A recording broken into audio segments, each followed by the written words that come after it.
Bonsoir, je suis Laure Ouassé de Jambo News TV. Aujourd'hui, 29 octobre 2010, plusieurs associations rwandaises ont organisé une commémoration pour les victimes des massacres qui se sont déroulés en 1996 aux Républiques démocratiques du Congo. Jambo News TV a tenu à interviewer plusieurs personnes. Je viens d'interroger une personne qui m'a parlé du rapport de l'ONU, dans lequel il est reconnu que l'armée patriotique rwandaise du FPR a causé les atrocités qui se sont déroulées en 1996 au Congo. Maintenant, le FPR est au pouvoir à l'heure actuelle au Rwanda. Comment est-ce possible que le régime soit encore là? Je crois qu'il y a un phénomène au XXIe siècle, un phénomène de criminalité organisée qui fait que des groupes mafiosi, des groupes d'intérêt économique, des multinationales s'arrangent pour prendre le pouvoir dans des pays pauvres et mettent en place des dictatures corrompues qu'ils essayent justement de soutenir et de protéger, que ce soit au niveau des instances internationales comme le Fonds monétaire, la Banque mondiale, pour faire vivre ces dictatures pendant des dizaines d'années. On a eu le cas au Chili de Pinochet, on a eu le cas avec Saddam Hussein. Ce n'est pas la première fois que des régimes criminels impliqués dans les crimes de sang, des crimes de masse, qu'ils soient soutenus jusqu'encore aujourd'hui, même malgré la sortie de ce rapport de 600 pages de l'ONU qui incrimine le Front patriotique rwandais et le président rwandais Paul Kagame. Mais il continue d'être soutenu, il continue d'être invité dans des conférences internationales, il est encore respecté. Il a même eu le culot d'aller présider les objectifs du millénaire des Nations Unies donc pour le développement. C'est un scandale incroyable, mais moi je crois que ça s'explique par l'intérêt. Pourquoi est-ce qu'on a mis ce régime en place? Pourquoi est-ce qu'on a provoqué des crimes de masse, un génocide au Rwanda que l'ONU a laissé faire, puisque les observateurs des droits de l'homme, les soldats de la paix ont quitté le Rwanda en 1994 au lieu de secourir la population où ils étaient censés assurer la paix au Rwanda et qui sont partis. Au Congo, on a massacré les réfugiés.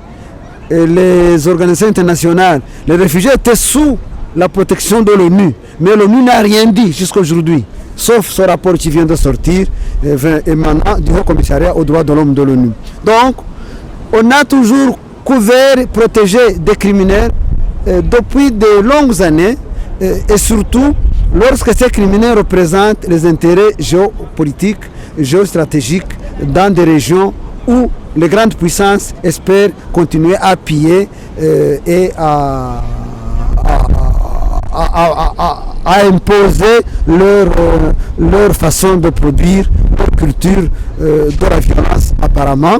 Avant, on pouvait mettre les colons dans une région donnée. Aujourd'hui, on n'utilise plus les colons, on utilise les nationaux qui font le sale boulot que les colons faisaient il y a longtemps. C'est ça, moi, la justification, et c'est pour cela que le régime de Paul Kagame tient toujours la route, parce qu'il est protégé, parce qu'il est soutenu, parce qu'il est financé massivement par ces grandes puissances qui ont en quelque sorte, qui l'ont mis en place depuis la guerre qu'ils ont déclenchée le 1er octobre 1990.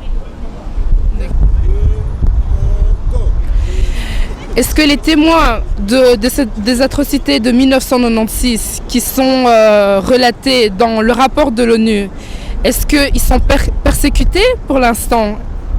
Oui, ils sont persécutés parce qu'ils se retrouvent tous en prison actuellement. Je peux donner un exemple concret. Vous avez M. Mouchaïdi Deogratias, qui est justement un des 4 signataires du mémorandum envoyé au Conseil de sécurité de l'ONU en février 2008, où pour la première fois il dévoile le plan de planification du génocide rwandais qui s'est opéré en Ouganda sous la houlette du président Museveni en 1989, bien avant la guerre du FPR. On avait planifié d'assassiner le président rwandais, le président Juvenal Habyarimana, Et on l'a fait, le 6 avril 1994. On avait planifié d'exterminer les Hutus, ce qu'on a déjà fait depuis le 1er octobre 1994 jusqu'à aujourd'hui. Les emprisonnements arbitraires, les tribunaux Gacaca, tous ces instruments de mort sont en quelque sorte la continuité du génocide rwandais qui a commencé le 1er octobre et qui, je ne sais pas quand il va s'arrêter. Je crois que ça va s'arrêter avec la chute, avec le départ du président Kagame du pouvoir au Rwanda. Donc, la persécution est là. Le docteur Nita Kateoneste qui a toujours invoqué les crimes de guerre, les crimes de génocide commis par le FPR, il a été condamné par les tribunaux Gacaca le 5 février 2008. Il est en prison depuis, on ne sait même pas s'il vit encore. D'autres personnes qui ont été des témoins privilégiés, même Mme Ingabire, le premier problème que Mme Ingabire a eu le 16 janvier 2010 en arrivant à Kigali, c'est qu'il a évoqué les massacres commis contre les Hutus. Depuis cet instant-là, on l'a traité de tous les noms, les médias ont tiré dessus et le président Kagame bien sûr l'a menacé jusqu'à aujourd'hui. Elle a été jetée en prison sur base de fausses accusations. Et c'est le cas pour le maître Bernard Ntaganda, le président du PS Imberakuri, qui justement aujourd'hui a revendiqué que la vérité puisse s'éclater, pour que la vérité puisse éclater. Et c'est pour cela qu'il a surnommé, il a donné le nom de son parti politique, le Parti social Imberakuri. Donc c'est-à-dire qu'un parti est orienté vers la vérité. Donc les témoins risquent tous de disparaître si rien n'est fait pour contrecarrer le projet justement d'éliminer les témoins gênants. Vous savez même que les témoins gênants occidentaux, on a tué 9 Espagnols, le FPR a tué deux pères canadiens, ils ont tué un père croate, le père Kurik, ils ont tué des prêtres, des évêques, on en a déjà tué 6 dans la région, plus les 4 chefs d'État, tous noirs, tous francophones et souvent catholiques, ont été tués et il n'y a jamais d'enquête jusqu'à aujourd'hui. Comment savez-vous alors que c'est le FPR qui est responsable de tous ces morts que vous évoquez? Dans le mémorandum qui a été signé justement par 4 membres du parti, de la confédération des 3 partis politiques, le partenariat Inouari, dont Mouchaïdi fait partie, dans ce mémorandum, il montre comment les 4 chefs d'État, à savoir le président Juvenal Habyarimana et celui du Burundi, Cyprien Habyarimana, qui ont été tués le 6 avril, plus le président Dadaï, qui était mort 6 mois avant, le 21 octobre 1993, plus le président Kabila, qui est mort le 16 janvier 2001, soit 40 années, jour pour jour après l'assassinat de Emery Patrick Lumumba, qui a été aussi tué le 16 janvier 1961. Et c'est un autre homme politique congolais qui est mort dans des circonstances anormales et dont les assassins n'ont jamais été poursuivis. Donc, dans ce rapport, on parle des 4 chefs d'État qui ont été tués et ce rapport a été envoyé au Conseil de sécurité de l'ONU. Il n'a jamais été démenti jusqu'à ce jour, ni par le gouvernement rwandais, ni par le gouvernement ougandais, ni par même l'ONU, ni même par le département d'État américain, qui a d'ailleurs rencontré les émissaires du partenariat Inouari et qui ont dit que les renseignements contenus dans le mémo sont crédibles. Donc, c'est un rapport sérieux que les médias occidentaux ont boudé. Les journaux comme Le Soir, La Libre Belgique auraient pu travailler dessus, mais personne n'a pu payer. On a laissé tomber parce que c'est un rapport qui révèle des choses, notamment l'implication des anglo-saxons dans la tragédie rwandaise, l'implication des Américains, des présidents comme Bill Clinton, etc. Donc, on a des choses à cacher depuis 16 ans et on continue à les cacher jusqu'à aujourd'hui. Mais des rapports comme ceci vont dévoiler la vérité et j'espère tous ensemble, nous allons arriver à rétablir la vérité d'ici quelques années, d'ici quelques mois ou pourquoi pas d'ici quelques jours. Vous nous avez parlé des opposants comme Bernard Ntaganda, Victor Ingabire. Ils sont accusés de négationnisme, de terrorisme. Est-ce que vous ne trouvez pas logique qu'ils soient maintenant emprisonnés? c'est normal quand même s'ils sont accusés de négationnisme et de terrorisme qu'ils soient exclus, qu'ils soient mis hors jeu. Ces opposants, que ce soit Bernard Ntaganda, que ce soit Deo Mushahidi, que ce soit Victoire Ingabire, que ce soit Charles Ntakirutinka, que ce soit Théoneste Nitegeka, plus leurs adjoints portés disparus ou emprisonnés un peu partout dans le pays, ce sont des opposants qui sont accusés sur base de mensonges, ce qu'on appelle le mensonge d'État. On incrimine les opposants pour les empêcher de parler, on incrimine les journalistes au Rwanda. Et c'est une technique vieille comme le monde. Les dictatures soviétiques l'ont utilisée. À l'époque de Staline, il a utilisé les mêmes techniques. Donc ce n'est pas un secret, c'est la même technique. On recourt à ça. Le chancelier Hitler, le Führer Hitler sous le régime nazi a utilisé aussi les mêmes fausses d'accusations pour exterminer les juifs.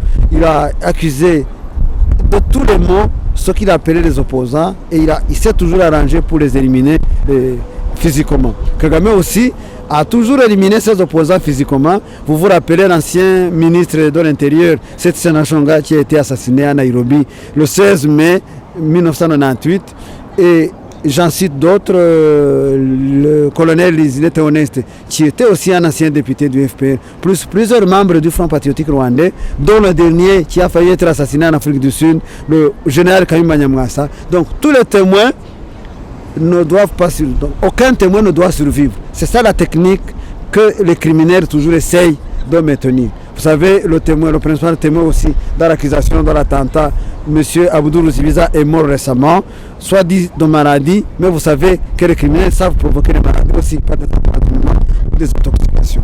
Donc, on ne saura jamais peut-être de quoi il est mort, mais ce qu'on doit savoir, c'est que les criminels utilisent les mêmes méthodes depuis la nuit des temps, depuis le Moyen-Âge. On a toujours utilisé tous les moyens pour éliminer les opposants politiques et Kagame n'est pas le premier, c'est peut-être un des dictateurs qui est encore le chouchou des bailleurs de fonds parce que justement il défend les intérêts du monde anglo-saxon en Afrique où les pays africains sont des pays à vendre.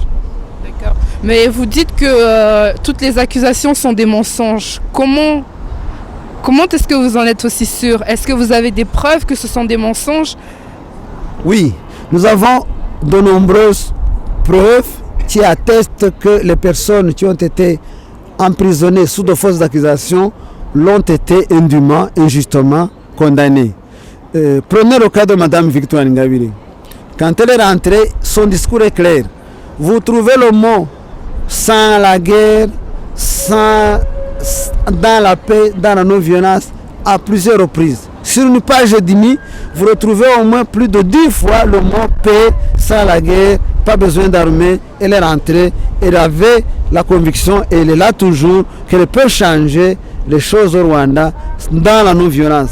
Et je crois que c'est faisable et que c'est possible. Mais comme je dis, les prédateurs qui ont mis en place le régime de Kagame, qui l'ont armé depuis le 1er octobre pour qu'il puisse attaquer son pays, provoquer les catombes que nous avons eu en assassinant le président Habyarimana, en provoquant un génocide qui a d'abord touché les Tutsis, qui a permis d'éliminer hors caméra des milliers, des centaines de milliers de Hutus au Rwanda et au Congo, et qu'aujourd'hui, les mêmes Hutus sont exterminés dans les prisons grâce au système Gachacha, à des emprisonnements arbitraires, à des détentions privatives illimitées.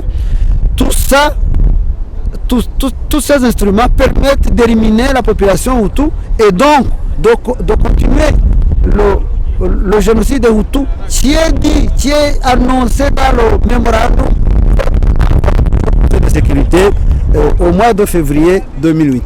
Donc, ça se tient, les éléments de preuve sont clairs et nets.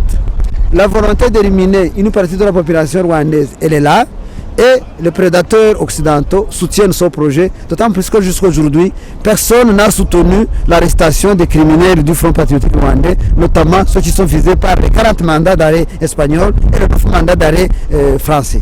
Donc, la volonté d'assurer l'impunité à ces instruments, je veux dire des prédateurs occidentaux, sont bien une réalité, une triste réalité. Merci beaucoup.